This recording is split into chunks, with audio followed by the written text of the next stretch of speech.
Ladies and gentlemen, welcome to the Insider's Edge podcast here on the WZWA Network. I'm your host with the most on the West Coast, Karlifornia in Fury. It's a joy to be with you all once again. Speaking of a joy, right here, right now, I get to connect with a guy who I've been talking to over the internet for quite some time now. You may know him as one of the co-hosts for Keeping It 100 with Konnan and Disco Inferno. He's also the head honcho, the big kahuna for the Creative Control Network. He is the one, he is the only, Mr. Joe Feeney. How are you, sir? I'm doing very well.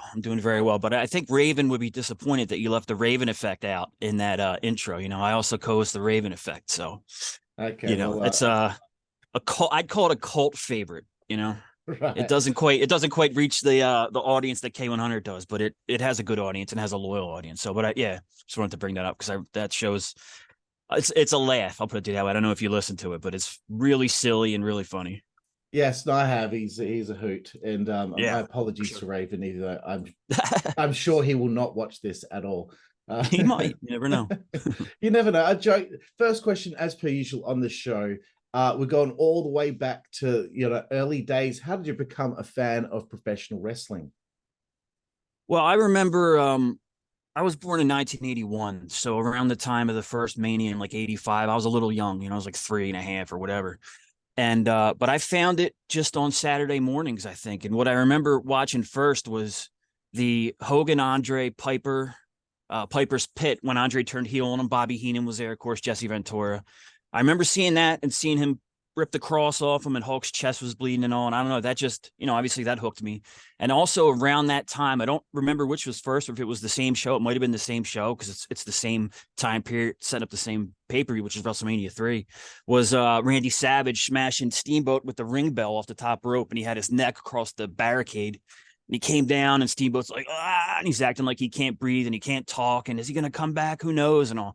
So those were the top two matches on that show, and they both kind of hooked me. And I was like, I became the little Hulkamaniac at first, and then not too long after that I was a Warrior fan, and eventually I started to notice, I was young, but I started to notice like work and stuff early, and I knew that whenever Jesse Ventura as a heel put over a babyface, he was really saying that's a good worker, and he would say that about guys like Savage, Dynamite Kid, and him and Gorilla always put Bret Hart over, and I thought Bret Hart was great. I never thought that he would become world champion and stuff, but he eventually became my guy at that time in the early 90s. Right. Awesome. That's cool. So yeah, that's the golden era of pro wrestling right there. Just as it became like, a really, really, really big deal over there. And one thing that, I have to get like guys like you to, I don't know, make me jealous and teach me tell me of your experiences as a fan, because I live in Perth. So I've only ever been to like maybe 3 WWE shows in my life.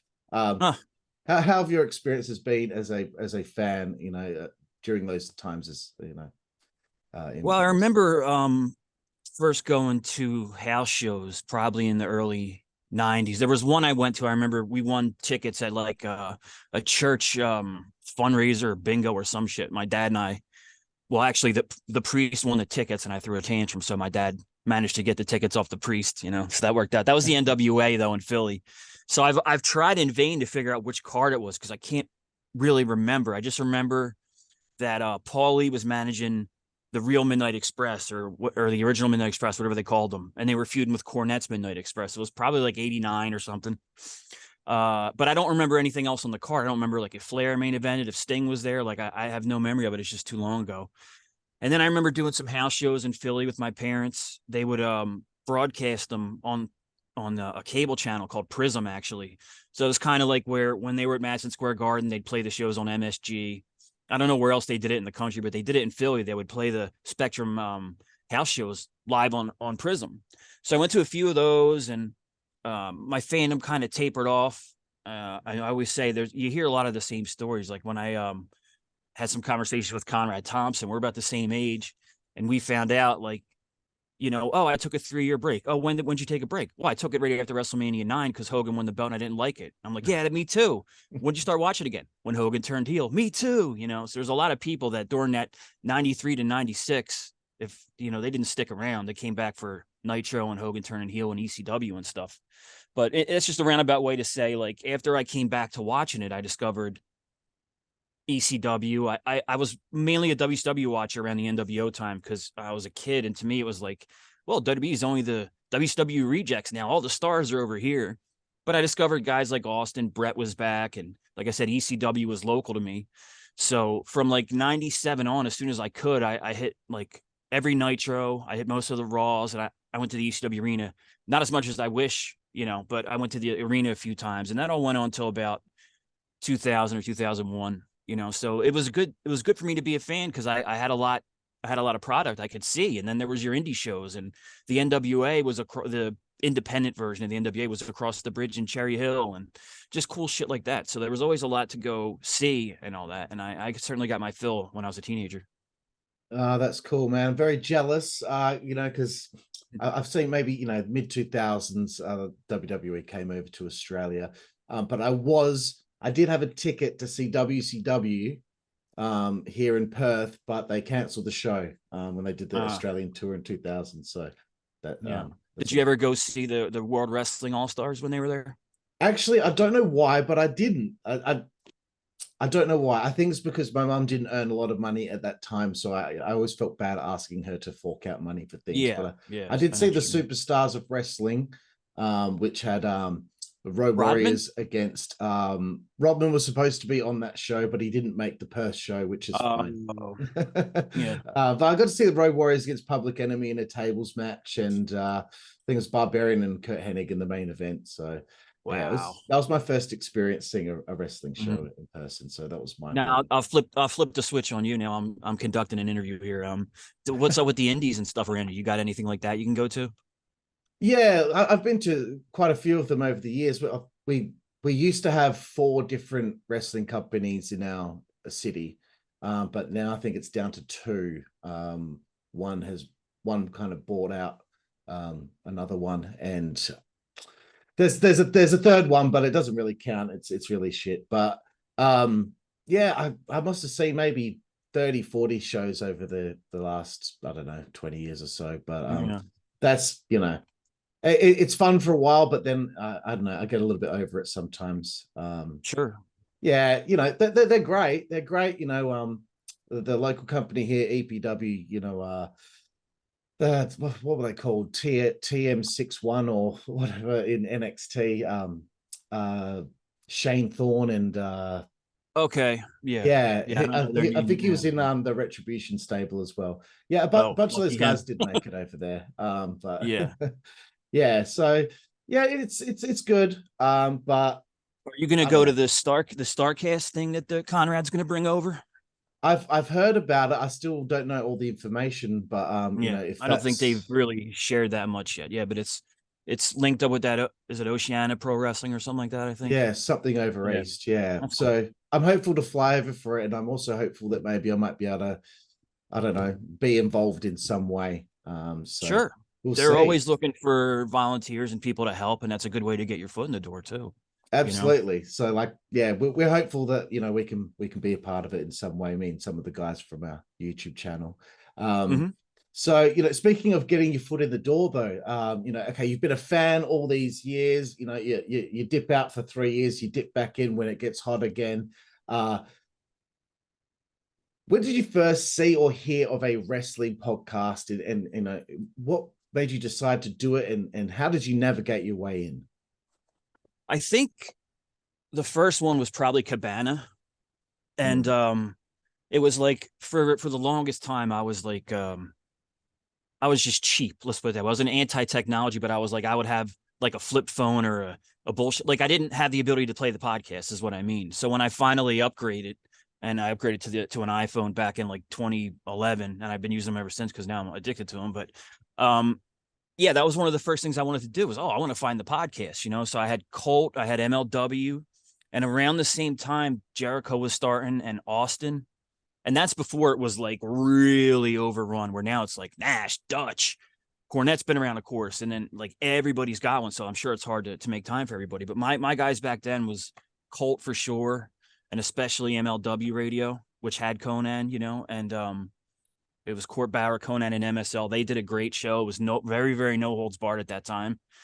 And then they brought some other things on, like Cornette was on there, and they had a segment they called Writer's Room, which I like listened to multiple times. It was Konnan and Court and MSL, but they had Gabe Sapolsky on once when he was still, or maybe he was gone from Ring of Honor and on his way to Evolve or whatever it was. But it was like more booking talk and stories. And I was like, wow, this is great. Because at the time, I had a regular job and I was managing a warehouse, but I was able to listen almost all day. I was like, I was the manager, but rarely did I have a temp in there. Like I had to do everything in there. It was a pain in the ass, but it was cool too, because you could just kind of chill, and have your headphones in. And but I decided one day, like, I was trying to picture my life 30 years down the line, and if I wanted to be at this place all that time, and what did I want to do and stuff. And at that time, I was probably like 32 or 33. I know I was 30 when I started, but when I started thinking about it, I was probably 32 or 33. And I decided to go back to school. And the reason was because of MLW radio in the writer's room. I was just like, you know what, if I'm going to take a shot at something, even though I don't think there's a high chance, let's just take a shot at it. And so I went back to school for screenwriting, TV writing, and creative writing, things like that, with the end goal of like, wow, if I could work my way into wrestling somehow, that would just be sweet, And now at this point, it's like 10, 11, 12 years ago, whatever it is, and somehow I'm doing the podcasting. But the reason that happened was because when I decided to get involved, I went back to school, and then I saw that the Monster Factory in New Jersey was having this seminar on a Saturday. And the seminar was with Joel Gertner from ECW. And it was called Everything But the Wrestling. And I was like, well, that's what I need to hear about. I'm obviously not going to wrestle. I was already old, out of shape, and my back had been injured in other ways and stuff. So there was no way I would ever be able to get into the shape that you would need to be. So I was thinking like, all right, I'll go there and I'll learn a little bit about writing and, how to meet people and navigate that world and all that. And so I went to it, and Joel had a really great seminar. I learned a lot, and I got to meet some guys, and I met Danny Cage, who ran the Monster Factory. And there were some other guys there at the time, like Damian Priest was there, Nick Camarado, Matt Riddle showed up like later that year. Matt Riddle was there. So it was a cool place to be, Deanna Perrazzo. And, Joel went around the room and had everybody do an exercise. So if you're a wrestler, he'd be like, all right, you're in this situation. Now cut me a promo about this, blah, blah, blah. And he came to me, and I was like, I don't know what I can do, because I'm not interested. Like, I can't become a wrestler. It's just impossible for me. He's like, well, what's your goals? I was like, I don't know. I'm really fascinated by booking and creative and stuff. So he had me write up a quick vignette, and it was the Blue Meanie who was there, and a guy, I can't remember his name, but he was a big guy with like a long beard. And so basically what I wrote was, Meanie's going to recruit this guy to the BWO because they need a Bruiser Brody type, whatever. And it was the first thing I ever did. And, everybody politely applauded and all that. But it hooked me up with Joel a little bit. It hooked me up with Danny. It hooked me up with some of the wrestlers. And as I was trying to figure out what to do, I was like, yo, Danny, why don't I come to the shows and just write a report and send it out to the sites and write previews and try to get. So that's how I started there. And as the writing continued, I was doing like DVD reviews or on-demand content reviews, pay-per-view reviews, NXT and stuff. And I would send him around, and like immediately I was up on the Observer and the Torch and PW Insider and One Wrestling. And I was like, wow, this is pretty cool. But there wasn't any money in it, So I kind of figured I was going to, around this time, I also, my work closed. They moved to another location, and there wasn't going to be a warehouse there. So I was like, my job didn't exist anymore. They wanted to put me somewhere else, and I wasn't into it. And so I thought, all right, I'll go to school. I'll kind of cash in my 401k. I got some savings. Let's see what happens. We'll mess with this for a little bit. So as I'm doing that, I got a lot of free time. I'm watching DVDs. I'm writing. I'm trying to connect with people. There was a guy who, and I can't remember his name, and that's a shame, because he's the first guy that said it, but it was so long ago, and we didn't work together more than like a couple of weeks. But he was like, why don't you try a podcast? And I was like, man, I don't know. Like, I'll get nervous. I don't really like my voice, all this stuff. And I don't know. Somehow I just decided to do it. I was like, all right, if you're going to try things, try them, don't back away, because you're never going to get anywhere. So I started Creative Control. I had Danny Cage and Joel Gertner on the first episode. Within the first 10, I had like JJ Dillon, Ed Ferrara, Steve Carino. And then I got Pritchard, and Disco was on, and Diamond Dallas Page. And I just did really well, really quickly. And so part of that, of course, is, it very well, you're trying to get guests. So I'm using anything I can. I'm emailing, I'm Facebooking, I'm getting numbers from people, whatever you got to do. Twitter DMs I didn't find for a while, but that was helpful. And one of the guys I hit up was Konnan. And Konnan knew me because I would joke on Twitter about how I was such a big MLW radio fan. and I had MSL on my podcast, and then I had Ed Ferrara, another guy who kind of worked with MLW Radio. And I was like, yeah, I'm trying to get everybody, you and Court, like I got to complete the set or whatever. And he would always tell me, no, I don't know who the fuck you are, basically. And so when he started K100, it was him, Disco, and Kevin Gill, who was a guy that he was in and around wrestling and GCW, and he worked with ICP's wrestling and stuff. Yeah. And Konnan met him at a convention, and he needed a third guy, and he kind of thought, oh, this guy knows hip hop, and he seems into wrestling. He's booked a little. This could be cool. And they just didn't get along at all, like almost immediately.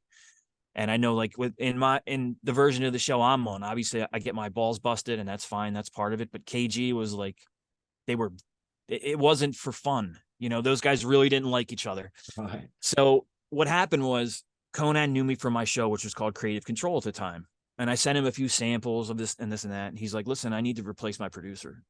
And I was like, oh, okay, no shit. He's like, you're a listener, right? I'm like, yeah, I'm a listener. He's like, you understand how the show goes? We do the intro, then the drops, and then there's this music for this segment. I'm like, absolutely. I knew it, but I didn't know it that well. But I didn't want to say no to the opportunity. Yeah. So that's how I got on K100, basically, was I started my own podcast after trying to, get in the business. I did all right. I got a little bit of notoriety from that. I had some good guests. And then from there, Konnan, basically, he needed a replacement, and he trusted me to come on and start producing the show. And, that was 2017, February 2017. So it's over 6 years already. I've been with those guys. Yeah. Yeah. Time has flown by. That's for sure. What was, I guess, some of the lessons that you learned early on when, starting a podcast or getting into that world? I had a lot to learn because I wasn't a broadcaster. I hadn't commentated anywhere. I never did a radio show. I was just learning from scratch. So be prepared. Let the guests talk for sure. Don't worry about so much getting yourself over. That's not important. Just be a good interviewer. And that was the kind of stuff I learned in the beginning. And then I learned how to edit, and I learned how to make it sound good. And then I started to learn how to look for sponsors, just shit I taught myself, and that kind of led me to work with other shows about sponsors, but that's a little bit down the line. But yeah, I'd say that's if early on podcasting, just learn how to interview well, promote the hell out of yourself. And, you got to find your ways to make a couple bucks, even if you have a full-time job and you're doing this on the side, you still don't want to do it for free, and whether that's finding sponsors or, having a successful Twitch or YouTube or Patreon or whatever, there's there's a lot of avenues to try to make a buck doing this, and so that, I think that really, after you learn how to interview well and you're confident with that, the next thing you need to do is try to figure out how to monetize it. Absolutely. Yeah. I think I'm up to about 160 odd episodes, and I've never made a cent off anything. I still haven't really figured out that kind of side of the podcasting world.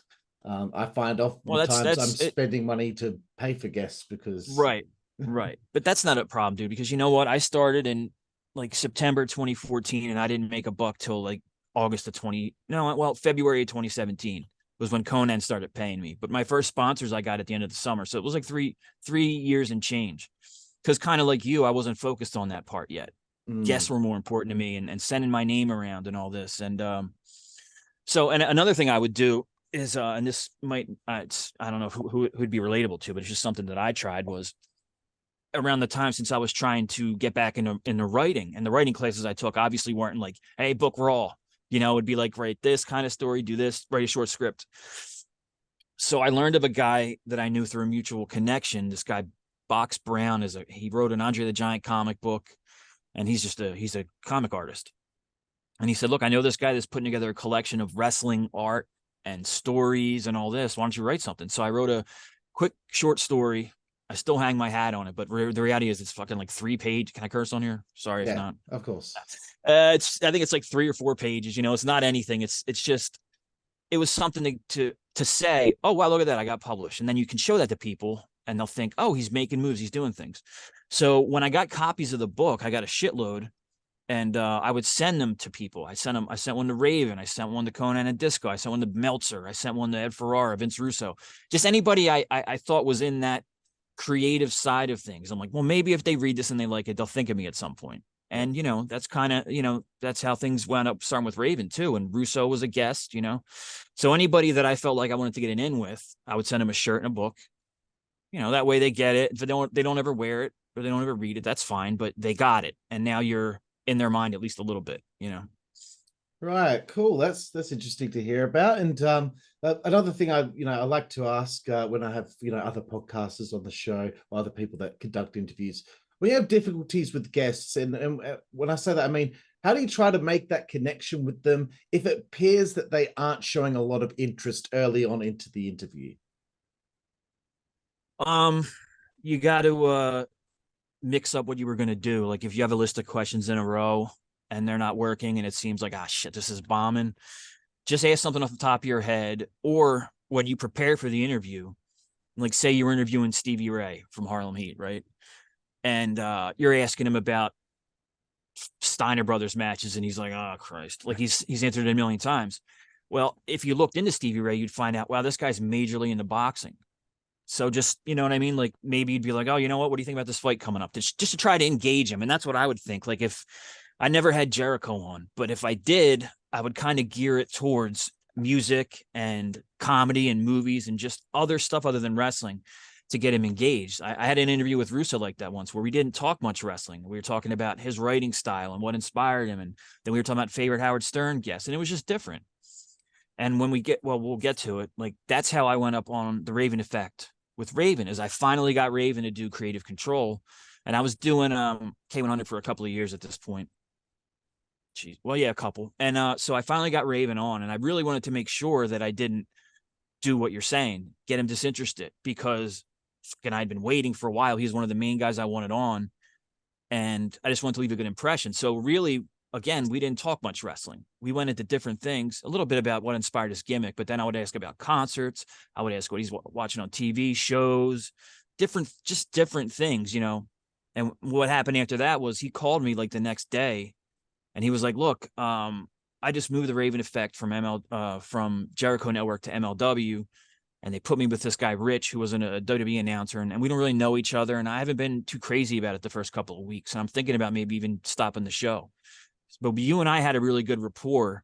So would you want to come on and try to be the third guy? And it was just like that quick. Like I finally got him on the show. And then the next day he was like, that worked, come work with me if you want. So I would say just try to do the unexpected. Don't just go down the line of shoot interview questions, try to be a little different and interesting. Like if you had Eric Bischoff on, for example, instead of just asking him like, well, what went wrong with WCW, or how'd you get in touch with Vince, or geez, Impact was rough, wasn't it? Just stuff that he's answered a lot or talked about on his own show. I would ask him about, the beer that he was brewing, or like, what his deals like in Wyoming and his ranch, and how much does he like that better than being stuck in the city? And just trying to get a little personal, and then they'll relate to things you're saying, you'll relate to things they're saying. Is what my long answer was kind of trying to say. Right. No, cool. And another thing I was interested in asking about is when okay, so you've mentioned this opportunity when you got to work on K100 with Konnan and Disco. How long did it take you to feel comfortable in the role, especially when you're going to be, talking on the show a bit more? Because I can imagine if you gave your opinion on pro wrestling, those two would probably be the last people you'd want to say something stupid around, because you'll get scorched. It took me a little bit. It took me a little while, because Konnan's especially going to be hard on you if you're the new guy and he don't know me really, and it's just this mark and stuff. So it took me a little bit. I was comfortable with Disco right away because I had interviewed him before, and he's just an affable dude. You're going to get along with Disco. It's funny to me, he has such a bad social media reputation when he's like the nicest guy. Yeah. It did take me a little while.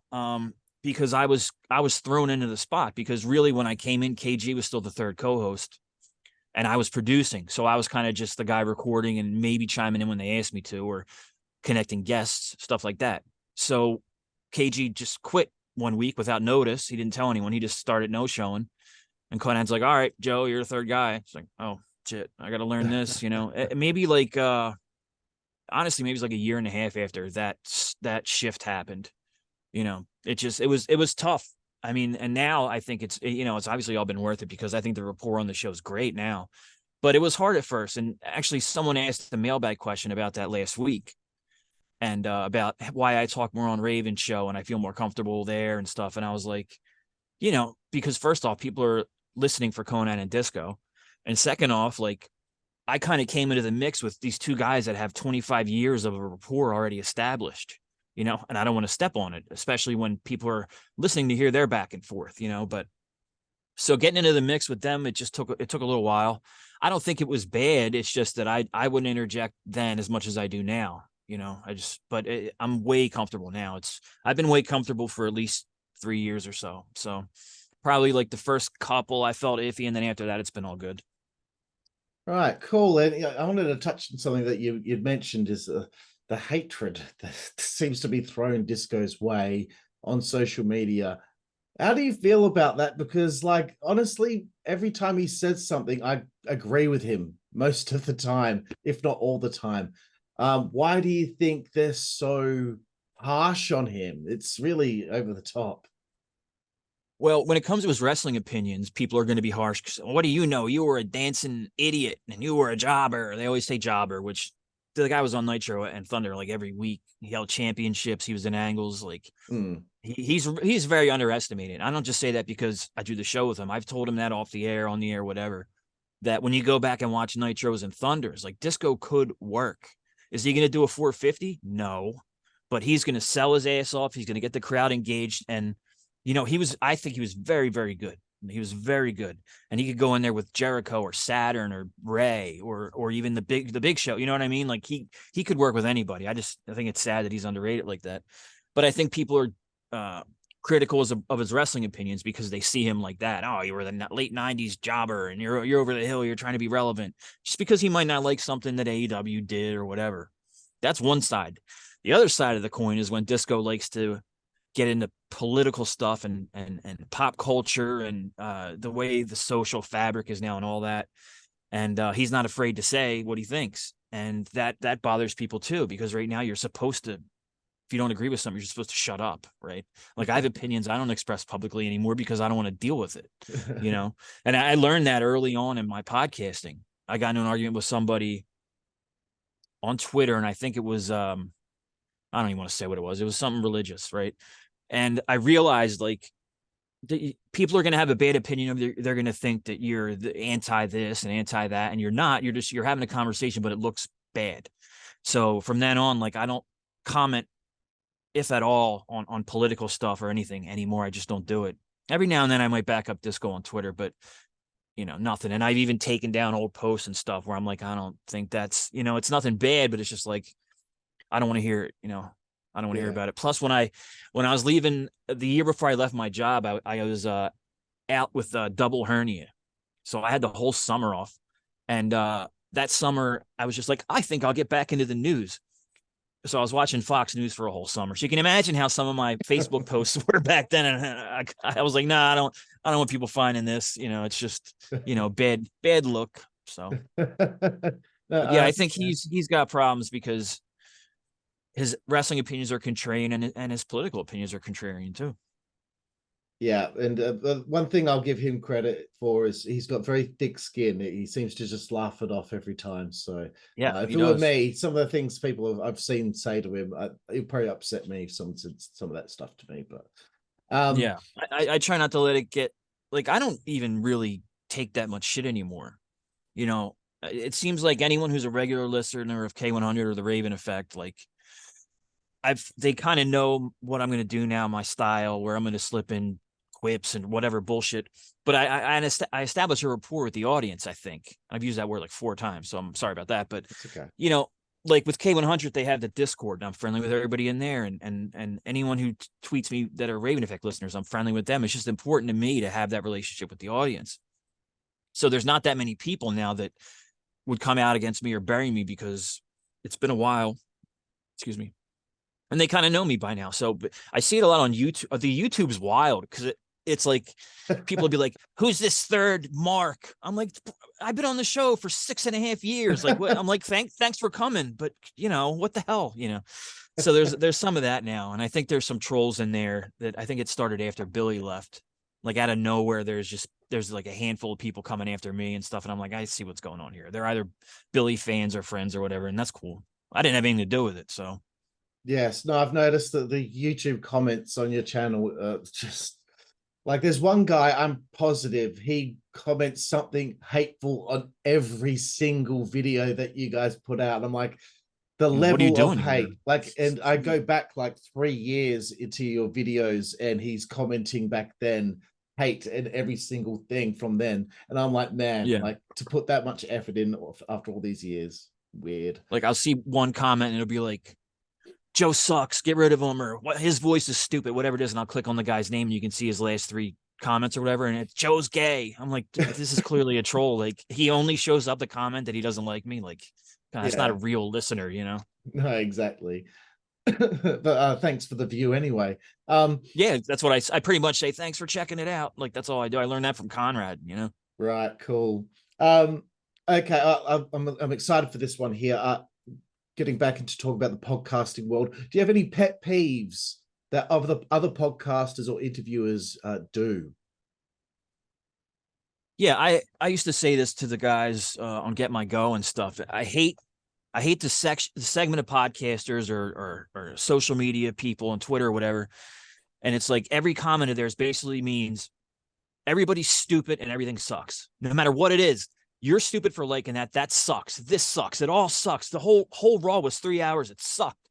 And I'd always be like, what the fuck? Why are you watching? Like, move on then. You know, like what is the point of having this super negative opinion? I don't like, I'm certainly all for criticism. I'm on K100. So, you know, and I think I'm always pretty fair. You know, I put guys over, but I've criticized stuff that I didn't like. I try to be very fair, but I just can't stand those shows where they hate everything. And it's like, they hate everything and they pretend that they hate wrestling, but in reality, they're the biggest marks of all because they can't stop watching or going to the live shows, you know? But it's just, I know negativity sells. And I think people see Cornette and they're like, I'm going to be like Cornette, but you're not Cornette. You're Joe Blow. And if I wanted to hear someone talk about SmackDown, I don't want to hear them tell me for 2.5 hours that a 2-hour show was bad. You know, it doesn't make sense to me. That's really it. You know, otherwise I think everybody just do what you do, you know?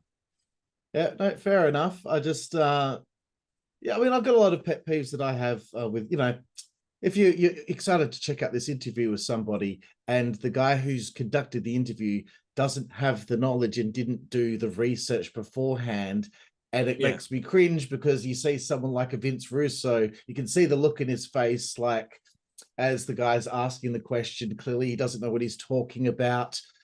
You know, that kind of thing, it makes me cringe. I just wish if people were going to do podcasts and be interviewers, you've got to know what you're talking about before you start. Like there was a clip I saw with Vince.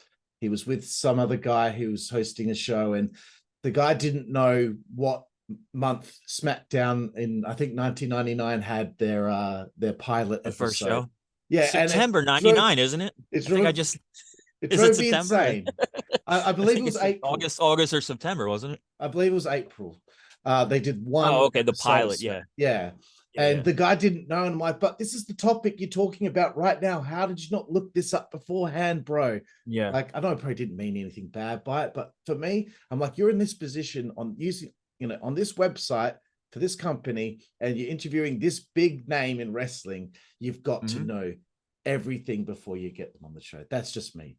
Joe. Right. And like I said earlier, also try to slip in something that you've never heard him answer, or that you've always wanted to hear him answer that nobody else is hitting, you know, like that's a big thing too. But yeah, no, I agree. And it's I'm sure it's especially frustrating for you now when you see these guys get interviews and they suck and they don't know what they're doing. And you're like, fucking, if I had that interview, damn it. You know, I know, it's crowded out there. And a lot of the lesser skilled podcasters have hurt things for the people that know what they're doing or really making an effort. You know, when I started, no one ever asked for money to be interviewed. Finally, I think Sabu did down the line, you know, and I just didn't want to set that precedent. So I was like, well, no, thank you. but that was it. And to me, it's like, I understand why they're doing it now, because like you said, some of these interviews are so bad. They're like, all right, I'll give this guy 20, 30 minutes, but he's going to give me $200 or $100, Yeah. whatever it is, and now it's considered ancillary income. It goes along with the pictures and the shirts and the whatever else, oh shit, I'll make an extra 200. Yeah, let's do that. And I think that's a result of bad shows really polluting the landscape, but like I said before, if you want to do it, do your thing. I certainly can't be that critical, because I started with no experience, and I was recording through a phone. I didn't know what the hell I was doing. So I understand that there's growing pains and all, but just like you said, if it looks to me like you're not making the effort and you didn't have the knowledge to begin with, you need to podcast about something else. Like, come on. Exactly. And, I don't want to harp on it too much, but yes, like, okay, wrestling podcast became a very popular thing.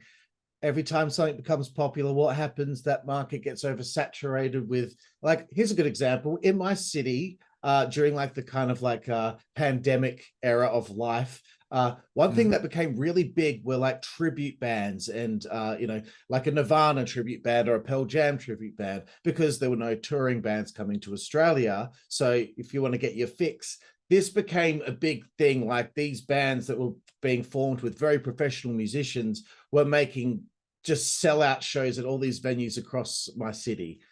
Then what happens? All the kind of shitty musicians see that they're making some money from it, so then they start forming their versions. So there'll be like a really shit version of Pink Floyd, a Pink Floyd experience, and someone sees a poster, goes, "Oh, cool, yeah, well, we've been going to a lot of these lately. Let's go see that Pink Floyd band. Oh, they suck. Great. Now maybe I'm not going to go to any more of these tribute shows." And then maybe now that whole scene is going to die off because of things of that nature taking place. Yeah, it gets watered down, and the quality lessens, and people, you don't get a second chance to make a first impression. So if somebody, just some dude from Des Moines or something, I think I'll check out a wrestling podcast. I'm a fan. Let me see what it's like. And the first one he ever listens to is shit, then he might not give anybody show a chance, and that can happen for sure. Yeah, and the wrestlers say yes to these interviews, as you just said, and then they'll have a bad experience, and the next time they're going to be either not accepting the request, or they're going to ask, "Hey, yeah, $400 United States money," which crazy. for me is like, I don't know, 600 Australian. Yeah, and I'm like, well, no, like, I'm not doing that. That's like half of my week's wage at work, so no, like, I can't. Yeah, that's a lot. I wouldn't have done it back then, because like I said, I'm very cheap, and I'm very cautious and worried about money all the time, because I've been broke and I don't want to be broke again, that kind of thing. But also I was on my way to getting married and stuff, and she never would have went for that. And, and like I said, I didn't want to set a precedent. Like, okay, if I can't get you, Sabu, without paying you, I'm going to go and I'm going to interview Devin Storm or something, so yeah. Yeah. But this is the way it is now. So I'm not able to put out an interview once a week anymore. It's usually maybe once a month at this stage, unfortunately, because of things of that nature. But anyway, let's get away from my complaints of things. But okay, wait, real quick. I'm sorry to interrupt. I was thinking of something else. Like, sure, as far as tips and stuff. One thing I would do back when I was trying to schedule interviews, and I still do it with Konnan show, if I see a reason someone might want to promote something. Like, I got Van Damme on finally last month, and I've been trying for Van Damme for a while, just because I was a big fan, and I was like, that's going to be a great connection between those guys and a great chemistry, because, Van Damme and Konnan both smoke. Yeah. Van Damme and Disco have worked together. They came up in Georgia and all this, and I was like, that would be great. And he was never interested, or I wouldn't get a response. And then I saw he was starting a podcast. So I was like, yo, I asked his co-host, I'm like, you got to get Rob on. First off, it's going to be great. Second off, you get to promote the show. So the reason I'm telling you that is, like, when guys are coming to Australia for something, like recently Impact was there, right? Yeah. That's when you strike. You see who's on the card, and you be like, listen, I'm a local guy, I don't know how close the shows were, but just I'm in Australia, and I see Impact's coming, and I have a lot of listeners that are local, and I think it would be great to have somebody on, and then we'll plug the shit out of the shows and all that. That's what I did a lot. I got Jarrett on back in the day, because I was like, oh, GFW's like coming like 100 miles from me for 2 shows, and that's what I would ask him about, and I would help him promote the shows, So I still do that. So basically, like when it comes to whoever's coming into town, even if AEW shows up eventually, or Impact comes back, or the NWA, whatever it is, you know, Oceania Wrestling, Starcast, when you see stuff like that, use that as your hook to try to get somebody to come on the show. You know, that's what I would advise. Yeah. Yeah, I've been trying that a little bit more lately, but you know, had a little bit of a bad experience recently with somebody who has a book out, and looked like everything was all lined up, ready to go. Try to pick a day, and all I got was no. I said, okay, well, is there any other days this week or next week that are available? No reply for a week. Hey, just wanted to check in again to see if you're Yeah. still interested in doing the interview. Read it, no reply. I'm like, okay, all right, you know what? Forget it. Okay. You Did all you he have to do is did say he no. did he happen to be a top money guy in ECW? Is that who it is? No, no. I was thinking, yeah, I don't know who it is then, because Todd Gordon has a book coming out. That's why I thought, oh, maybe it was Todd, you know, but Oh, no. No, what not yeah, Todd. I'd like to have Todd, but yeah, one day yeah, maybe. he's a great interview. Yeah. Cool. Anyway, speaking of the interviews that you've conducted over the years, I know this is probably a tough question, but do you have like a top three or top five guests, you know, from your time doing this that really stick out to you? If you want to like maybe tell anyone out there like what you would recommend for them to listen to that you've been a part of. Yeah. Well, one thing is I it's brutal, but I started to kind of lose my love for wrestling almost around the same time that I started being on air with Konnan and Disco. So Konnan still gets on me. He'd be like, "Hey, did you see Raw?" And I'm like, "Nah." He's like, don't you work here? Like, why are you not watching the shows? You know?" And it's just I fell off. It's weird. I went to WrestleMania and what do they call it? WrestleCon and all that shit in 2017 as I was starting with Konnan. And like shortly after that, there wasn't really a reason. I just kind of fell off. And then I remember specifically, it might have been the following year, like their post WrestleMania stories and pushes. One went to Corbin as the GM, and that was terrible. And then they gave Jinder the belt on SmackDown, and I'm like, I'm all for somebody getting a chance, but you didn't even build this guy up. Like, I'm supposed Yeah. to believe that this guy is a chance. Like, it seemed to me like they didn't care. I'm like, fuck it, let's see if this works. And it made me not care. So I haven't watched WWE regularly in years. You know, I watch the pay-per-views and I'll watch highlights, but I haven't watched the shows live in years. And AEW I check out. Like AEW, what happened with me was I watched it, and then last year Punk got hurt right after winning the belt, and I was like, this sucks. You know, now that whole story's out the window. Yeah. And then the press conference shit happened, and they weren't going to go forward with Punk versus the Elite, and it just kind of, and I wasn't interested in Forbidden Door last year, so stuff like that it'll really turn me off. But the reason I'm saying that is because when I did Creative Control, it was all wrestling interviews. When I started to get tired of it, and I couldn't really see anyone that was still on my list that I could possibly get, like, of course, I want to interview Bret Hart or Paul Heyman or guys like that. It's never going to happen. I've gotten nearly everyone I wanted. What am I going to do? You know, I wasn't too crazy about interviewing indie guys I didn't know much about, and it lost its luster for me. So I tried to do a daily podcast, Monday through Friday. It was just Creative Control Daily, and it was going to be like 2 or 3 segments a show, like kind of a variety thing. One, I would talk movies with this movie critic. I would talk about comedy, would have Husey on, or I would have I had Steve Stripper from The Sopranos on, and stuff like that. So when I tell you my favorites, that's why it's like two different eras. My Right. favorite from the wrestling side of things, I got to be honest, Disco was early on a favorite for sure, because he was you could tell that he was very knowledgeable and that he wasn't afraid to express his opinions. And I liked having Di on immediately. Vince Russo, we had a good rapport too. That's 5 times. And Bruce Pritchard I had on 2 or 3 times, and now it's like, wow, that would never happen anymore. So I got lucky. And actually, the way I backdoored my way into that was because Bruce didn't have a podcast yet, but he was coming to Philadelphia to do a live debate with Eric Bischoff, Right. and Jericho was the host. It was like a really cool. It wasn't like nowadays everybody does live shows, but this was like kind of like one of the first ones. So Mm. that's how I got Bruce. I'm in Philly. You're coming to Philly. Let's do this. You know. So yeah, Bruce, Russo, Disco. I liked having Homicide on. Homicide was a good guest. I'm trying to think on Ed Ferrara was very smart and very funny. So he was great too. Jeff Jarrett, I like. Jeff kind of seemed like he was obviously there in promoter mode, but he also kind of seemed like he let his guard down a little bit. And I liked talking to him. Later on, I used my K100 connection to have Shane Helms on, and Frankie Kazarian, and those guys are both great. Shane especially. That episode got a lot of compliments actually. And but then after, when I started doing the Creative Control Daily stuff, I had Jackie the Joke Man Martling on from Howard Stern. Yeah. That was cool because I was in the 90s a big listener when his era. Having Steve Shripper from The Sopranos was cool. Again, they were starting a podcast talking Sopranos. I was like, come over here and plug it, you know? And then I had a guy that people probably won't know, but it's like, I'm a major Doors fan, and Jim Morrison, like it's unhealthy probably. But there was a guy who had a book coming out who was like one of his 2 or 3 best friends. So I was like, wow, I can talk to the guy who was his boy and made movies with him and drank with him and traveled. So it was a guy named Frank Lisiandro, and I had him on, and I did a whole Morrison episode with him, and he actually sent me a copy of his book too, so that was sweet. But yeah, I'd probably say those guys. If I'm leaving anyone out, that's just my wonky brain going. But yeah, it kind of makes me want to scroll through, but and see who was on. But go ahead. Yeah, no, that's cool. The fact that you spoke to someone who's one of Jim Morrison's friends, I mean, I definitely want to check that out. I'm a huge Doors fan as well, by the way. Yeah. Oh, cool. Yeah. So do you have any other goals in podcasting or pro wrestling?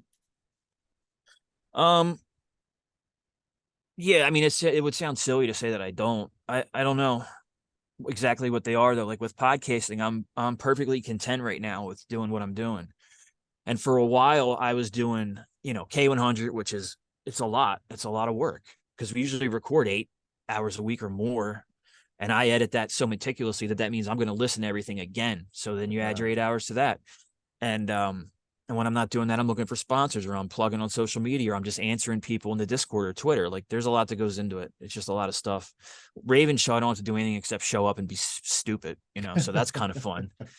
But for a while, from like 2017 on and off until last year, I was working with Conrad doing a lot of his shows. Like I did 83 weeks almost the whole time it was around until I left. And then I worked on Pritchard, Jarrett's, and Angles, and Arns. I had a lot of gigs going, but it was so much. Like I had to put out a show for Conrad every morning. So there was just, I did not, and it sounds silly. Oh, you're just editing. Yeah, but still, when you're scheduled to do something and it's every night of the week or whatever, you get a little tired. Like, when am I going to get a break? Even if I'm just sitting at a chair, But the reason I said that is because I had, they changed their whole like working situation. A couple of guys were gone and I was one of the guys, and that had something to do with some other things too. But I found out after that, like, even though I missed the money a little bit, like it was so much better to have that free time now, it was just like fresh air, really. And so I realized, like, man, Konnan and Raven, like, I don't really want to do anything else.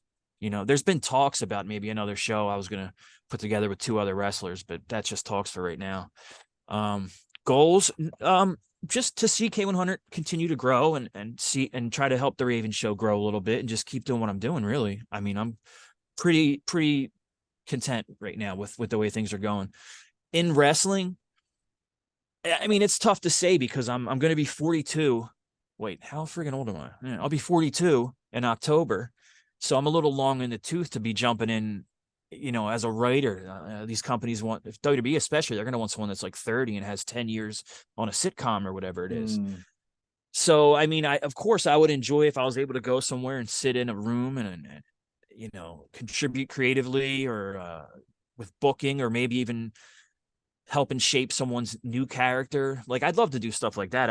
I don't know how likely it is. I think if I really tried to press any of the connections that I have at some point, maybe I could at least get interviewed. But I don't know. Like, yeah, that would be cool. But like I said, time is flying, and say I'm doing K100 another 3 years, and then all of a sudden, the show's gone for whatever reason, and I'm like, geez, I got to replace that slice of income. I'm 45 years old. Where am I going to go? AEW is not going to want to bring in, you know what I'm saying? So yeah. I would love to be involved creatively somewhere, but it's like, I always tell people, yeah, I might as well wish to be an astronaut. It's not, those slots are coveted. And yeah, if you don't have experience, like, it's like, what if you were AEW and you wanted to bring someone to help with creative writing? Who would you bring in? Me, who wrote one short story and podcasts and never worked in any or bring in Jimmy Jacobs, who's been creative in WWE and Impact and all that. So it's just, there would have to be a really unique circumstance if I was to get in any of those positions. But I hope, maybe someday. Yeah, I understand, bro. I tried to get in with one of these local wrestling companies. I said to someone that was in charge of the company that I just want to contribute in some way, like even if it's just to throw some ideas out there. I went to a show, I wrote like a whole bunch of notes on things, but after I was just like, I think you got this, bro. Like, I don't know how much I can contribute because this is such a family friendly, like local independent show. Like everything I'd want to do would be way overboard for what your clientele are. So I kind of put that little dream on the back burner. That kind of, that's what I did with the Monster Factory, because they ran shows, MFPW, Monster Factory Pro Wrestling. And that's when I would go and I would write reviews, and I would deal with the guys and what was that finisher called? Okay. And then I would send the reviews around, and I wrote some promos and gave them to the guy, Danny, that runs it. And just stuff like that. But that's, I was trying to get my foot in the door the same way. You try to help. And that's probably what I would wind up doing one day, is just out of nowhere, write a raw script and just send it to guys. You're like, hey, look, I can write this. What do you think? Yeah, maybe someday. But what I found, like, I could probably go back to the Monster Factory, and they have like a booking program where you would, learn how to book and stuff. I could, without a doubt, go do that. But like I said, I'm so comfortable with my schedule and the amount of free time I have now. It's still not that much, but it would be really difficult for me to dedicate, what would almost be 7 days a week of writing or thinking or going there for training or answering people. Like, I don't want to do it right now. But that's one thing, and that would give me some credibility elsewhere. If it's like, no, I booked wrestling for this. It was for the Monster Factory, but I did it. So that's something that, like you just said, I have on the back burner. It's a possibility, but right now I'm just very comfortable. So happy to hear it, Joe. Happy to hear it. So look, I've had a great time talking to you here today about podcasting. And hopefully one day in the future I can bring you back on and we can just shoot the shit about other things. Sure. To do with pro wrestling, etc. But we're getting toward the end here, Joe. It's getting late over there for you. We've got our final segment here. It's to learn about your favorite things, Joe. First question here: who's your favorite pro wrestler of all time? It's difficult so I'm gonna be one of those guys that has to name a few, but Bret Hart was always a favorite. Mick Foley, I was big into Mick in the late 90s, which explains why I was doing backyard wrestling and falling off sheds and stuff. So thank you, Mick. Punk for a while was one of my favorites. I still almost find myself putting the shows on just to see Punk. I want to see who's going to wrestle or what he's going to do. Yeah, I would say those three guys are my top. Yeah, Bret Hart, Foley, and CM Punk. Good choices there. Do you have a favorite match from the history of pro wrestling? Oh, that's a tough one. Yeah, a lot of people say this, but I'm going to jump on that bandwagon. Austin and Brett from WrestleMania 13, the I Quit, I think it was. That's just amazing. Some ECW stuff with Van Dam and Jerry Lynn was great. Hogan and, excuse me, I keep almost burping. Hogan and Savage at WrestleMania 5 is something that people always say, oh, Hogan couldn't work. Nah, go watch WrestleMania 5, Hogan and Savage, and you'll have a different opinion. I'm trying to think of, these are all like old, trying to think of more recent. I thought that Punk did good stuff in his first comeback last year, like whether it was with Kingston or MJF. Like, I liked a lot of that stuff. But as far as like all time, yeah, Brett and Austin. Like I said, various ECW stuff, and yeah, that's about it. Yeah. Cool. Getting away from wrestling now, do you have a favorite book? Yeah, I was a big Stephen King reader. So when it comes to that, like It was one of my favorites, and The Stand, his two really big epics. But he also wrote a nonfiction called On Writing, and it kind of told some of his story about how he finally sold a book and what he was working at a laundry for 12 hours a day and writing at night, and how he met his wife. But then the second part of it was just writing tips, like, You got to follow the story. Don't change it because you like this character. If this character is going to get hit by a car, that's what's going to happen. You can't save them, that kind of thing. And so on writing by Stephen King's a big favorite. Yeah, I would say that. That's cool. Next one. Do you have a favorite TV show? I have a lot because like, I did the screenwriting thing and writing for TV courses and all that. And like I said, it was maybe I could use this to get into wrestling, but I knew how slight those odds were. So I really wanted to write for like a TV drama. And again, just be in the writing room and contribute and learn the characters and whatever, and maybe even write an episode or two a season, whatever it would be. And the reason I got into that is because of shows like Sopranos, 6 Feet Under, Deadwood, all the great HBO classics, The Wire. So those are all on the list. But then I also have Mad Men and Breaking Bad are both on the list. And the first season of True Detective is like so incredible. That show was. Yeah. So I think I named most of my favorites, there were some other ones I watched. I liked Entourage. I did a rewatch, like I think it was during the pandemic, and it was still funny. And even seasons that I thought were bad were funnier than I remembered. Maybe it's because that was such a non-PC show that it was good to see it like that. And Californication's first couple seasons were really good too with David Duchovny. So yeah, I do have a lot, but TV and dramas and stuff are really big to me because I'm way into that, like watching the characters progress and all that. Yellowstone has been one that I watch regularly now. And then Heels. Have you watched Heels? I've only seen one episode, actually. I think you might be able to get the first season free while they're building up to the second. I don't remember where that is. Maybe it's even on YouTube, but give Heels as a wrestling fan a watch. And it's not just wrestling. There's family, there's drama around the business. There's a competitor that wants to, put them out of business, steal their talent. I've watched it with my wife, who's not a wrestling fan, and she dug it. It was just a good show that just happened to have wrestling in it, so I would recommend Heels for sure. Okay, cool. I'll put it on the list. But you named a bunch of TV shows that I'm quite a big fan of, so I think we've got the same taste in things, bro. Yeah. Next one might be a difficult one again. Favorite film? True Romance. Do you know that one? Yeah. Tarantino wrote it, but it was directed by Tony. I can't remember his name right now. It's not Tony Scott. What the hell is it? I can't think of it. But yeah, that's one of my favorites all time. Then there's a few, like there's one called 25th Hour that came out with Edward Norton. It was directed by Spike Lee and was based off a novel by a guy I think a lot of people know now, but may not have known then. His name's David Benioff, the guy that was one of the showrunners on Thrones. So he's like a major heel in a lot of people's minds now because of how Game of Thrones ended. But no, he wrote this really good novel called 25th Hour. The movie's great. Then you got like Fight Club, Chasing Amy, The Departed. Yeah, that's probably that would be like a top 5. And that hasn't changed for years, and there's been a lot of good movies and I've seen new stuff or old stuff that was new to me. And those are still on the top of my list. They all made an impression on me at one time or another. Very nice. Very nice. Favorite musical artist or band? Guns N' Roses and The Doors. And I can say Guns N' Roses because it's not like I'm just a fan of when Slash was there or something. Like I was a fan through everything from when I found them in like 1991 till today, and the different guys coming in and the album finally coming out and Slash and Duff coming back. Like I'm just a fan of the whole catalog, and I saw them. It's funny with them because if you're a Guns N' Roses fan, you never know if you're ever going to see them again because who knows, right?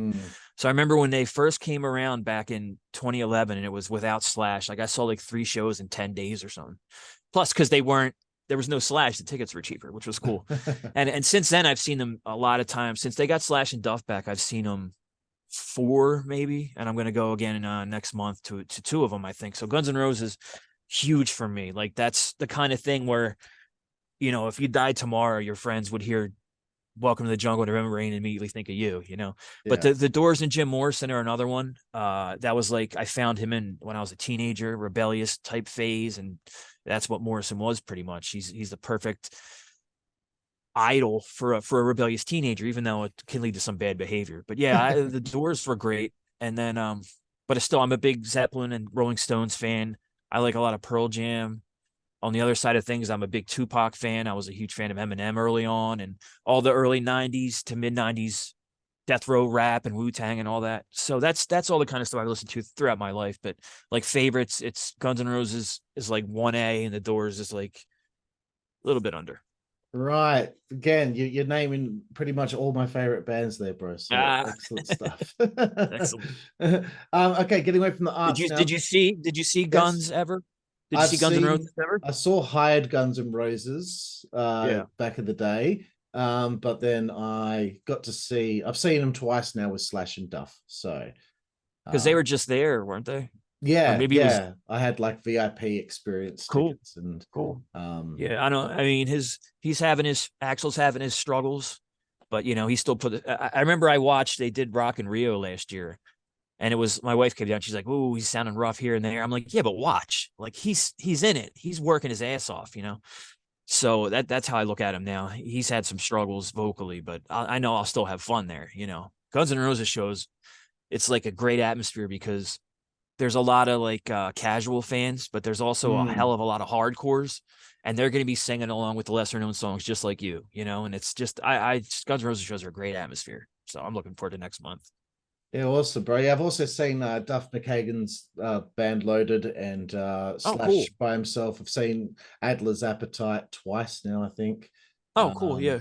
yeah, so I've seen Izzy Stradlin's the last guy of the lineup, but that's never Yeah. gonna Well, happen. yeah. It's like I never saw any of that actually, and I saw Stone Temple Pilots after Weiland left Velvet Revolver. I never got to see Velvet Revolver, who I found down the line when I stopped being stubborn because I'm not listening to those traitors.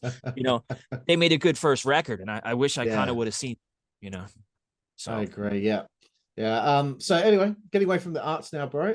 Favorite food? I'm a fat pig, man, and I'm from Philly, so I have to say just a cheesesteak, but there's so many varieties that I worked in a cheesesteak place when I was a teenager, and it was like pretty highly regarded. Like it won awards and stuff. It was on the Food Network, and it was like cool to work there. It was like you were proud that you worked at Leo's, and it was also great and fun because I was a teenager, and it was like every shift would have three teenage guys, three teenage girls, and people. There's all kinds of situations there. So the job was great, but being there was like I learned the ability to just make any kind of variety of a cheesesteak ever. So I have a lot of crazy ones, but so I'll order from places and just be like, oh, let's see if they can make it like this, and yeah, I'm a big cheesesteak pig for sure. For sure. Other than that, just like a strip steak. I really like that. I don't know what people say filet mignon is what they're I'm a strip steak guy. I'm not complicated. And then a big into Italian and Mexican food too. But yeah, if I'm being honest, I'm a big fat cheesesteak pig for sure. Wonderful, wonderful. Do you have a favorite place to eat on the road? No, not necessarily, but I would probably if I was like following a band or I worked for AEW or something, I'd probably normally like try to find if there's a good steakhouse in town or a good Italian. That's what I would look for. There was a place in Wilkes-Barre, Pennsylvania I went to. It was like a steakhouse in this hotel, and I can't remember its name, but it's to this day one of the best meals I've ever had. So they'd get the nod. I don't think it's Right. there anymore, but yeah. Very nice. Three to go here. Do you have a favorite alcoholic beverage? And if you don't drink, just a favorite beverage in general.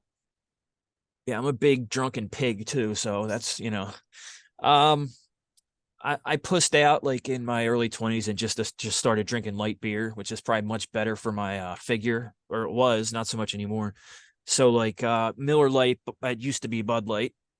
I'm not saying anything else about that, but Miller Lite. But at the same time, I like Corona, I like Heineken, like I like a lot of beer. I like different styles for sure, and it just depends on what kind of mood I'm in. There's I don't know, do you guys get Samuel Adams over there? Sam Adams. We do, yeah. Sam Adams cherry wheat is a delightful little treat there. I like that a lot, but it can vary. Like if I'm going for a long run, if I know I'm gonna be out with my buddies for like 6-7 hours, it's light beer. But if I'm chilling, it's usually like Dos Equis, or I'll just try something new because there's a lot of craft beer places around here, and there's always something new to choose from.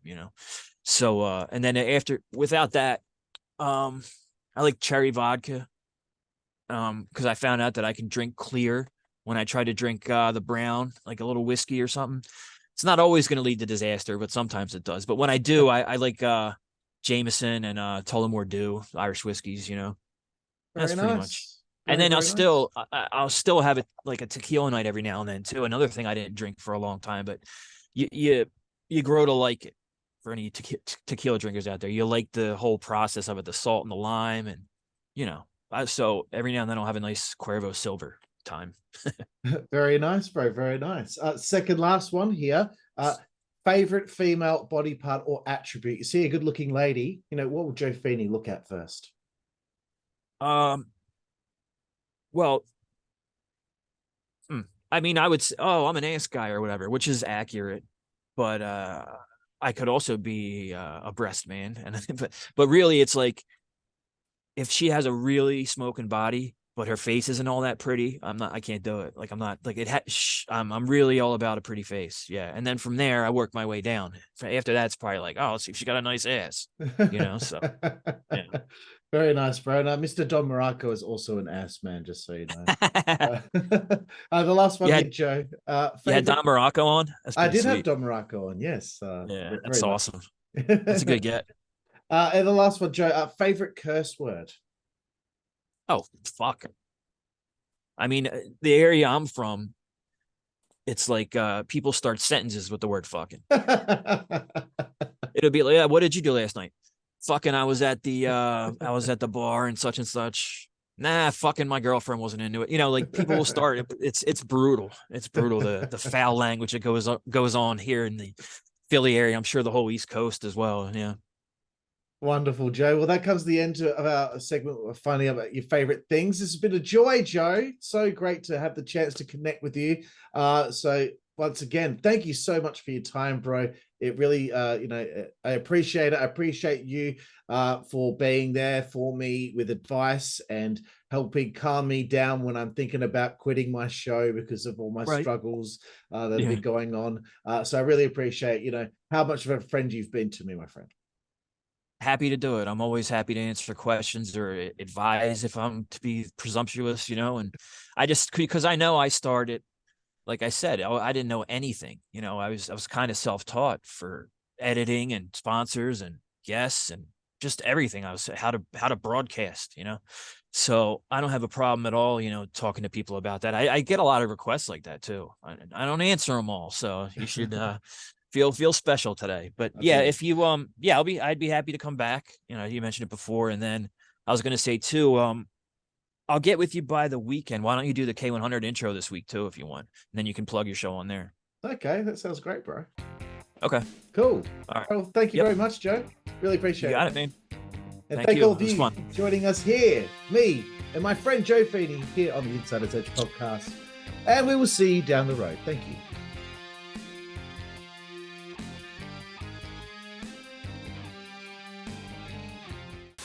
Don't serve that. Don't serve that. No, what are you doing? Fucking hell, man. We needed fish on that. How do I push him off the edge? We needed fucking fish. Network, that's the way we play. Good God Almighty. Network, that's the way we play. Get puppies. Network, that's the way we play. Get. The following announcement has been paid for by the WZWA Network.